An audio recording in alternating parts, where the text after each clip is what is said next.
Hello, this is Mr. Benedict, and welcome to a video on how to write a CEC paragraph. So first off, you might be wondering, what is a CEC? What does that even mean? And here is your answer. A CEC paragraph is the same thing as what most people just call a body paragraph. We call it a CEC because it has this nice acronym: claim, evidence, commentary. And as I pointed out here, if you're thinking about what is a paragraph, how long should a paragraph be, we usually talk about paragraphs being 5, 6, 7, 8, 9 sentences, somewhere in there, because you notice they couldn't just be 2 or 3 sentences, because we have 3 different parts here of a CEC paragraph, and that's kind of the number of sentences we're going to have in each part. So we'll see how this works out as we are working on these today. But next, let's think about, when do we use a CEC paragraph? And the answer to that is when we're writing any type of essay, we use the CECs in the middle. This is the old idea of a hamburger paper or a hamburger paragraph, where you have the main ideas, or you have the main ideas here in the middle as all the filling, and the intro and conclusion around the ends. So this classic 5-paragraph essay, these body paragraphs in the middle, most people call them that. Those are the same thing as having CEC paragraphs. And you'll see that they have a bunch of different purposes, so let's check some of those out. Now, the first thing that we're going to need when we're writing a CEC paragraph is something to write about, and that's what we call a prompt, something that we need to answer.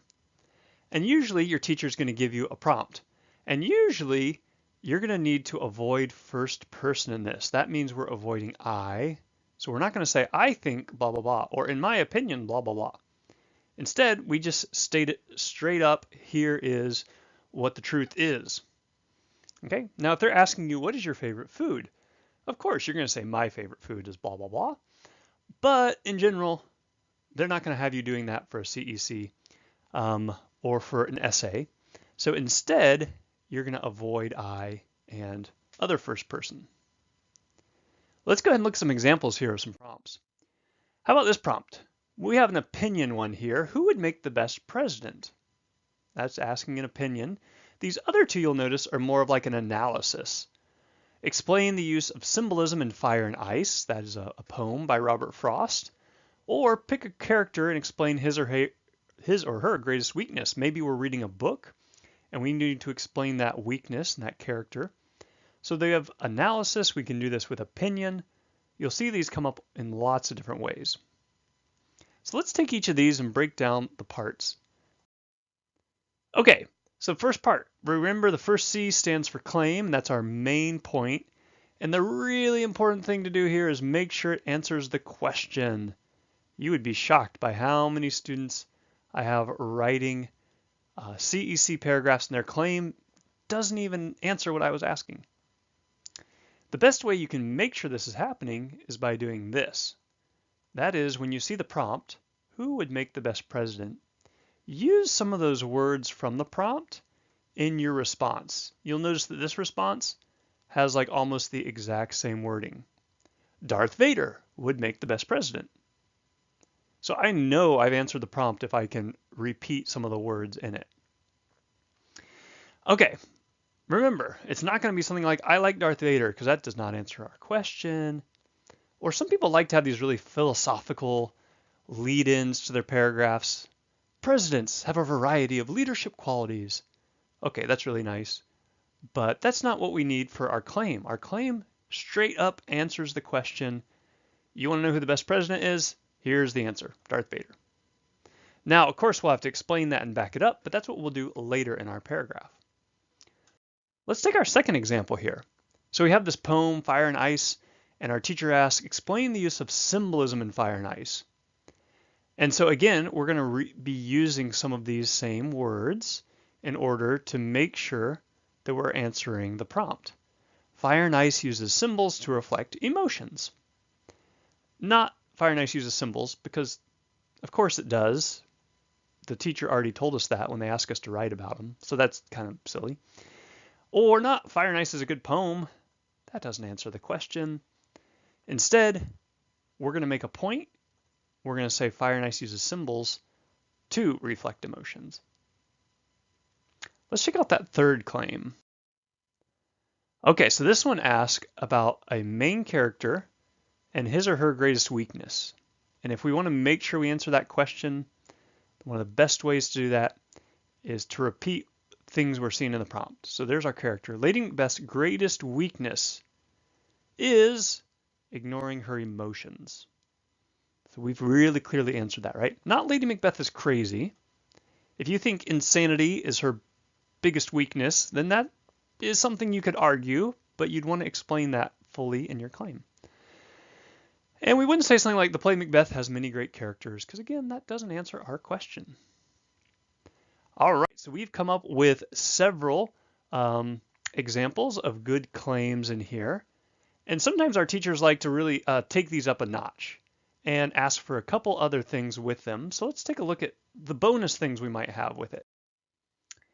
Sometimes our teachers are asking us to do things like explain one of our points or to mention one of our points. So they might ask for something like this. Darth Vader would make the best president because, and then maybe list one of your main reasons. Sometimes teachers want that. Ask your teacher what his or her preference is. Or sometimes they want us to use the name of the author and the name of the poem together in the claim, which works really well too. Again, ask what your teacher's preference is. And sometimes they ask for a little more specific claim.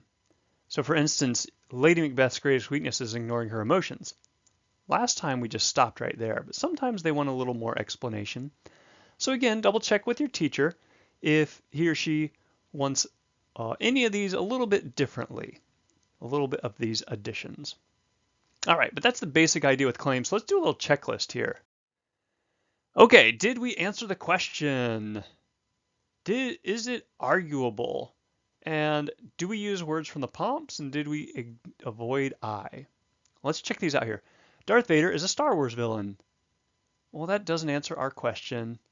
That's not really arguable. I mean, of course he is. So that doesn't really work. Fire and Ice has lots of important ideas. Oh, that didn't answer our prompt. Let's get specific, right? And then finally, I think. Of course, we're going to avoid I think. So always make sure you use a little checklist like this to make sure your claim is all ready to go. And once your claim is ready to go, then we are going to jump into adding our evidence. So our first C was claim. Now we're up to the E for evidence. And this is the reasons the claim is true. Quotes, facts, examples, research. Some of you are doing research papers or assignments for history. This is where you put a lot of that research part.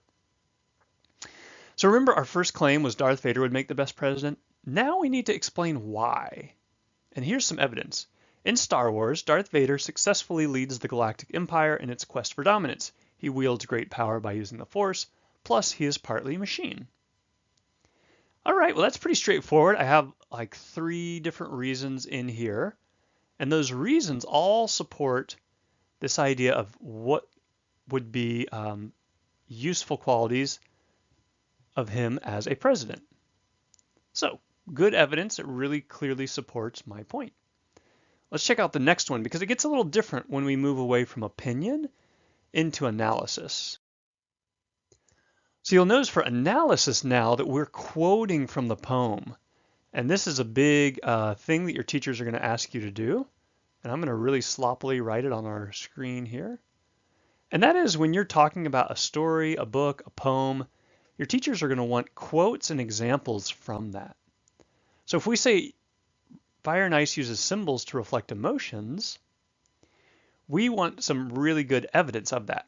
So I might say Robert Frost, that's the author, writes about the end of the world being full of fire or ice. Then he connects it to emotion writing. Whoops, I kind of misspelled that, sorry. About desire. Then he finishes the poem by connecting ice to hate. I think I know enough of hate. So I've quoted twice from the poem to give evidence of my ideas. And you'll notice I have these little things in parentheses. And here's a little side note. For poems, in the parentheses, you put the line number that you're using. For books, you put a page number. And your teachers will talk other ways to show where you're getting your information from. That's for another video. But just remember that when we're talking about a book or a poem, we want to quote from it. So let's see that in Macbeth. We said Lady Macbeth's greatest weakness is ignoring her emotions. And I said, when Lady Macbeth hears the witch's predictions, she wants to become cruel. For example, she calls on spirits to make her more evil. She says, make thick my blood, stop up the access and passage to remorse. And then for plays, we have this special little code of Act 1, Scene 5, and line numbers. But again, your teachers will talk about how to do that more later. The important thing to note here is that we said the weakness is ignoring emotions, and then we need to give evidence of when she ignored those emotions.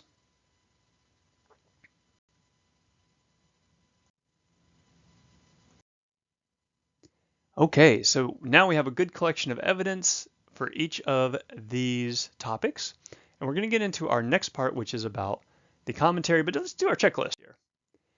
All right, does our evidence support the claim? Do we give our source where we get information from, and do we avoid I? Like, we're not going to say, I think Lady Macbeth. No. We're also not going to leave out our source. We're going to tell where we get our quotes from. And finally, we're going to make sure that the evidence we have supports our claim. Our claim is he's going to be a great president wearing black. We haven't really said anything about how that connects to being a president, so not so helpful. Now let's look at this last part, what we call a commentary. So the last C in CEC is commentary. And I'm going to read through these kind of quickly because they're going to finish up. You'll see we have a nice full paragraph now. And you'll notice as I read this, I'm going to talk about all these different things that I've discussed here in my evidence and why they make a good president. It is important for a president to have leadership experience. Since Darth Vader has led the entire galactic empire, he has a lot of government experience. So I'm showing my evidence there. Furthermore, using the Force would help him get past the red tape and ineffective Congress. Finally, being partly machine would mean he doesn't need to take time off for golfing or rest. All these qualities make him the best choice in 2020. So you'll notice I've taken each of the main points in my evidence and explained how they lead to making a good president. Let's look at our next one here. The most obvious part, so we're down in the commentary here, the most obvious part of the poem seems the actual end of the world. However, since the author mentions desire and hate, it seems he's actually symbolizing the end of a relationship by using the elements. Some relationships end in desire and others hatred, but Frost says that both can happen. Okay, so I've made sure I'm talking about both parts of the evidence I used in my commentary. And let's look at our last one. In her famous soliloquy, which we just quoted right here, Lady Macbeth recognizes she could have mercy but does not want to. Making her blood thick is like hardening her heart. Her emotions are stopped. This is a weakness, remember that's our main point, because ignoring emotions leads to her instability and eventual insanity and death. Spoilers, sorry. But you've noticed for each of these that all the commentary connects back to things in the evidence and explains why the claim is true. And that's why the commentary is so important. If you find that your commentary is really obvious, then double check to make sure you're making an interesting point. All right, let's do a little checklist here. Do we connect to our claim? Do we mention the evidence and avoid I? Again, make sure we don't use I. Making sure we mention the evidence. We didn't talk about that in our evidence, so we wouldn't want to talk about it in our commentary. And we connect to our claim. We didn't say anything about lightsabers earlier, so let's not bring in lightsabers now.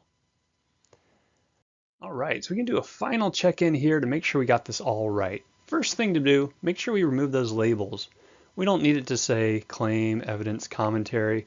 We can take those out and just have one nice clear paragraph.